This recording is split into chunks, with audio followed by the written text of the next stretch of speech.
Lads, welcome back to Fusion YGO. It is your boy Christian, the Haver Card Man, back at you again. Now we are returning with a deck that I've been cooking up for a long while. Ever since the announcement was first made for this deck, I've been tinkering with it to some capacity, trying different builds, whether it be pure versions, scrap variants, super heavy variants. I've been kind of trying all over the place. I haven't published all of them, but I've been experimenting with this deck as much as I possibly can. And I gotta say that it is one of my all-time favorites. And that is Rescue Ace. So without further ado, let's go ahead and jump into the profile today, and if you guys enjoy this, don't forget to hit that like and subscribe button. We are on the precipice of the 1,000 sub goal mark, so if you guys want to be part of the 1K club, make sure you hit that button down below if you're not already subscribed, or hit like to boost the algorithm so more people can join in before it's over. Anyways, let's go ahead and start off the deck profile today here. So to start with the monster lineup today, we are running 3 of our Rescue Ace Hydrant. A lot of people would argue that he is the worst starter of the deck, and while I will agree that he is not the best starter anymore, he is still a relevant starter, a very relevant card for the deck, and a necessary piece for it, so I find running it at a 3 is adequate. It helps the deck out a lot. Next up is 3 Rescue Ace Impulse, another thing people would disagree with. This guy allows you to choose and summon a machine Rescue Ace monster from the deck, and just get your plays online without really having to put in a lot of effort. Next up is 3 Rescue Ace Airlifter. This is now the best starter for this deck, gives you the best opportunity to play, as he searches you the new Rescue Ace Quick Play spell, which gets you everything online completely in just a matter of seconds. This is now the deck's official 1-card combo, so getting to him is our most essential thing. Next up here we have Rescue Ace Fire Attacker, just a one-of. On a Rescue Ace normal or special summon, you can special summon this from hand, and then when your opponent adds a card from deck to hand except by drawing it, you get to draw 2 and discard 1. It was something I haven't been playing for a while. I'm still kind of testing whether or not I want it. Sometimes it's a brick, sometimes it's relevant to have. I'm kind of leaning more towards cutting it, but feel free to test with it yourselves. It is just a one-of, so it's not a huge deal. Next up is 1 Rescue Ace Fire Engine, same summoning condition as Fire Attacker. You can summon from hand if another Rescue Ace is normal or specialed, but with him, when your opponent special summons a monster, you can special summon a Rescue Ace level 4 or lower monster from your deck, which includes your Airlifter, your Impulse, and your Hydrant, all of which give you great access to continue playing the game. Next up, we have 1 Rescue Ace Preventer. Now stop! People in the comments, I know you're already going down there right now to type this out. Just please trust me on this. This deck is not solved. There is room for discussion. You can put a point that, hey, maybe 2 is more beneficial for a grind game, or actually providing a valid argument, but just outright saying that it is incorrect is an incorrect statement in and of itself, because this deck is not solved. I have been playing this deck since all of these cards have been announced, including Preventer and Emergency. As soon as they were announced, I was testing it with the deck, and in all that testing, I have had no problems with 1 Preventer. So who's to say who's right and who's wrong? Well, nobody, because this is a game of creativity. So if you like playing Preventer at 2, that is fine by me. I have gotten away with just 1, no problems. Anyways, with that out of the way, now we can continue on with the profile. So next up here, 2 copies of Rescue Ace Turbulence, your big boy for the deck. Gets you your spells and traps set to your field, up to 4 of them every turn. Also, if one of your other cards is destroyed, you can target and pop a card in your opponent's field. A little bit of retaliation bonus, but 3k body as just like a standard, and then can easily go up to 35 or beyond.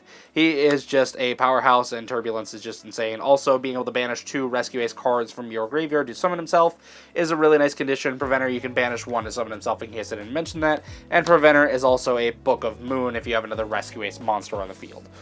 Next up is my little bit of spice for the deck. I threw these in here. This is 2 copies of Hida the Fire Channeler. I was trying it at 3, but it kind of felt a little bit unnecessary in some instances, so I decided to cut it down to 2, and it seems to be just fine. This allows me extra ways to be able to find my Airlifter, or even just other pieces if I need to extend. So Hida, if you guys are not aware, you discard her and another fire monster to search your deck for a fire monster with higher attack points than the other discarded monster. So if you discard something like a Hydrant or an Impulse, you can search for basically your entire deck. There are some cases where you might want to get rid of one of your slightly mid-range monsters like Fire Attacker or Fire Engine to be able to get a Turbulence out from your deck in case you get interrupted. Heat is just a great way to extend. The only downside with her is that, well, for one, it discards for cost, and for two, after you use it, you cannot activate monster effects for the rest of the turn other than fire monsters, which, as you can tell so far, I'm not playing any non-fire monsters, but it might come up in some of the later techs that we're running here. Now, for the hand traps that we have in the main deck, we are running, of course, the triple Ash Blossom and Joyous Spring. This is also another target to discard for Hito, since it has 0 attack. Makes it really easy to find yourself a lot of monsters in this deck. And once again, there's just a lot of cases where Ash is really good. Lastly here, we have 2 Effect Veiler to finish off the monster hand traps here. I just want to make sure that I have some good cards that I can draw into if I do decide to go for the Fire Attacker line. So that's it for the monster lineup. Let's go ahead and hop over to the spells real quick here. Of course, we are playing 3 of the brand new Emergency out of Duelist Nexus. For those of you that have not read this, it's kind of like the Emergency Teleport for the deck, albeit a little bit weaker. So this is a quick play spell, always treated as a Rescue Ace. You special summon 1 Rescue Ace monster from your deck in defense position, and then you tribute 1 Rescue Ace monster on your field or in your hand. So it doesn't seem like a strong card since you end up going -1 in the whole exchange, but this sets you up for everything, especially if you open up an Air Hoister to be able to search this from the deck. But 3 Emergency is just great because it also has the second effect of during your main phase, you can banish this from your graveyard to target a Rescue Ace trap and set it back to your field. And it's just overall a fantastic card. Next up here, we are running 2 Rescue Ace HQ. A lot of people, and I mean a lot of people, have been cutting this down to 1 card, and I disagree with that for one reason specifically, and that is the grind game. If you're in a situation where one of these gets outed, and you're running out of resources really quickly against a grindier control matchup, you want to have the second one because HQs can recycle each other. As long as one of them is not banished face down, you can infinitely recycle all of your resources, as these recycle from both banished and graveyard. I just don't want to risk it. I like having my 2 HQ. I also don't want to have to depend on having to search it out with an Airlifter. So next up for the Rescue Ace spells, we have 1 copy of Alert and 1 copy of Rescue. These are 2 of your search targets, or potential search targets off of your Turbulence. Alert allows you to add a Rescue Ace monster from your graveyard to your hand, or if you control Hydrant, you get to search your deck for a Rescue Ace monster instead. Rescue summons a Rescue Ace monster from your graveyard to your field, or if you control Hydrant, you summon a monster from your opponent's graveyard instead, acting kind of like a Shark Cannon. Next up here, like I said, I do run a few Board Breaker-esque cards in this deck. That is going to be 3 copies of Dark Ruler No More. I know the name of the game is you want your opponent to be able to activate their on-field monster effects to trigger stuff like your Impulse, but sometimes it's just too much to go through, so sometimes you need a Dark Ruler and try to set up around that, and very well could be swapped out for something like more hand traps. I would be very open to that suggestion, to be honest. Further testing is needed with the Dark Rulers in the main specifically. Next up, 2 Triple Tactics talent. Like I just mentioned, a lot of our stuff revolves on our opponent doing things, so that would make something like Triple Tactics Live, which will allow you to draw 2, rip a card out of your opponent's hand, or be able to take control of one of their monsters. All 3 effects are super strong and do a lot for this deck. Now for the 1-of spells, we have 1 Called by the Grave because hand traps, and then 1 Harpy's Feather Duster because the biggest downfall of this deck is that it's not really well equipped to deal with a lot of back row. Now for the trap cards here to finish things off, we have 1 Extinguish, 1 Contain, and 1 Reinforce. Extinguish, while you control Rescue Ace, you get to target an effective monster and pop it. With Contain, you get to target an effective monster and negate its effects. They both have bonus effect if you have Hydrant on field. Extinguish stops your opponent from activating monster effects with that monster's name for the rest of the turn. And Contain, that monster that has been negated cannot be used as material for anything from the extra deck. Both incredible cards, both absolutely fantastic. Reinforce is a bit of a newer trap. Reinforce targets a Rescue Ace monster you control, gives it 1500 attack and defense, and is unaffected by your opponent's monster effects, and the next time it would be destroyed by battle, it is not destroyed. So most of that's for the rest of this turn. Actually, that's all for the rest of this turn. And then as a bonus effect, like Emergency, you can banish it from the graveyard to target a Rescue Ace spell in your graveyard and set it to your field. So more resource recursion with Reinforce right there. And once again, you don't mind your stuff being banished because you can still recycle it. Next up is 2 copies of Infinite Impermanence to round off the main deck. I believe we are at 42 cards. A little bit of the theory on that. Let's go ahead and get on to the extra deck really quick. This is not set in stone at all. This deck has no in-archetype extra deck stuff, so the techs you choose to play in your extra deck are completely up to you, and I'm just going to leave it at that. So starting off here, we do have one Linkuriboh. We have a line of level 1 kind of esque monsters to help with our Hydrant to get it off the field. So we have one Linkuriboh, one Salamangreat Almirage. Just for different scenarios, Almirage usually ends up being better with its protection effect, but there's sometimes where you have to go into Linkuriboh if you special summon the Hydrant. Next is one Relinquished Anima to help you break boards going second. One Heat of the Fire Charmer Ablaze. I know it doesn't seem like there's a lot of fire decks in the format. We did get a lot of fire support this year, so there might be a couple more popping up, but the biggest thing is almost everybody plays Ash Blossom, so having the Hita as a way to be able to extend and build up the Link ladder is incredible. Next up, one Salamangreat Sunlight Wolf. A lot of people are teching this in with Rescue Ace now to be able to add fire monsters back from their graveyard to their hand. Overall, I really like that, being able to recur resources. Also another excuse to only play one Preventer. Next up, Proxy F Magician. I'm still not 100% sold on this card. You end up having to go like -3 in card advantage just to be able to protect your Turbulence from an Infinite Impermanence or an Effect Veiler. There are some cases where I can see it working. It just takes a lot of setup to go with the Proxy F Magician line. Then to help more with back row, we are playing the one Nightmare Phoenix. It does help that it's a fire, so under Hita we can still start breaking our opponent's back row, and just a nice easy generic Link too. Same thing with IP Masquerena. This allows us to be able to go into Link monsters on our opponent's turn to be able to help break their board a little bit more and just set up some really nice threats and extra disruption for them to play through. One Nightmare Unicorn to go along with that. Yes, unfortunately, Unicorn is a dark, but it pairs well with the IP Masquerena. Next up, we have one Access Code Talker. Just, once again, really great at breaking boards if you're not under the Hita lock. One Underworld Goddess of the Closed World. Just an extra deck Kaiju if we find any threats that we just can't really deal with. Now, last up here, we actually have a few fusion monsters for this deck, and you will get a little more why once we get to the side deck.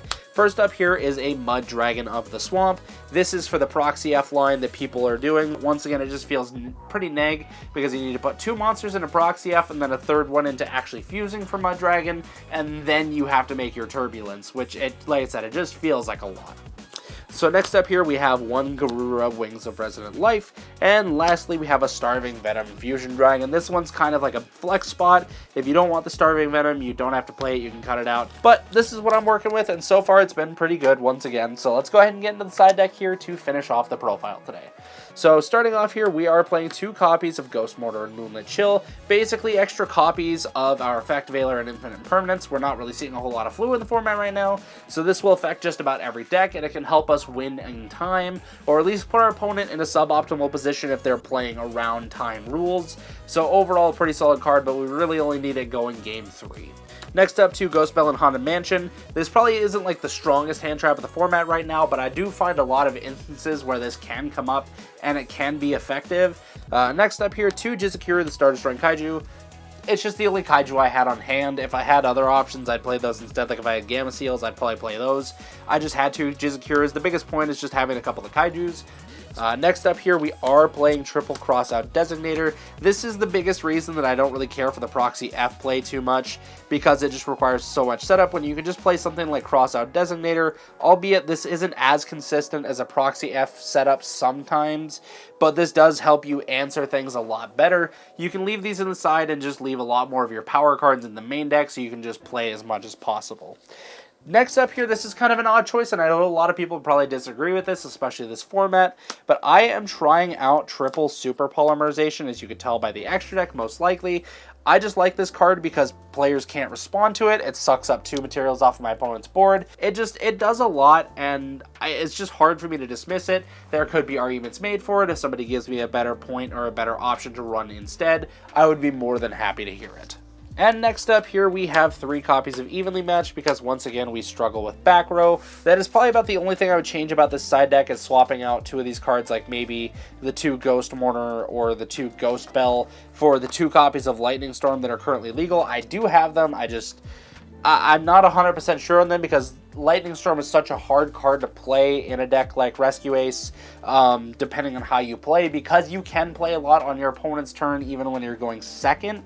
So it's hard to justify stuff like Evenly Matched and Lightning Storm. I just figured between the 2, Evenly Matched is a lot stronger. So that's my theory on Rescue Ace, guys. I hope you like it. This is my post-Dune profile. Like I said, I've been cooking up this deck for a good while now, and I feel pretty confident with the deck. If you guys have any suggestions or discussions you'd like to have, feel free to leave them down in the comments. I always love talking to you guys. I know I made a big deal about it earlier with the whole preventer thing, but if you guys have good logical reasons for running two preventer instead of just one, I'm more than happy to hear you out. I just don't like it when people just say one preventer is wrong and then refuse to elaborate. So that's all I got for you guys today. Thank you so much for joining in for this deck profile. I always love doing these, and hopefully I can cook up some more goo with this deck in the future, because I feel like there's still a lot of untapped potential within the deck. So anyways, guys, thank you again so much for tuning in, and as always, good fun. Have luck. Take me on a trip around the moon. You add shooting stars to all my blue. I'm falling in love with every move. You give me something to lose, baby. All I need is. Thought I'd be stuck in a static forever, telling myself it could be enough.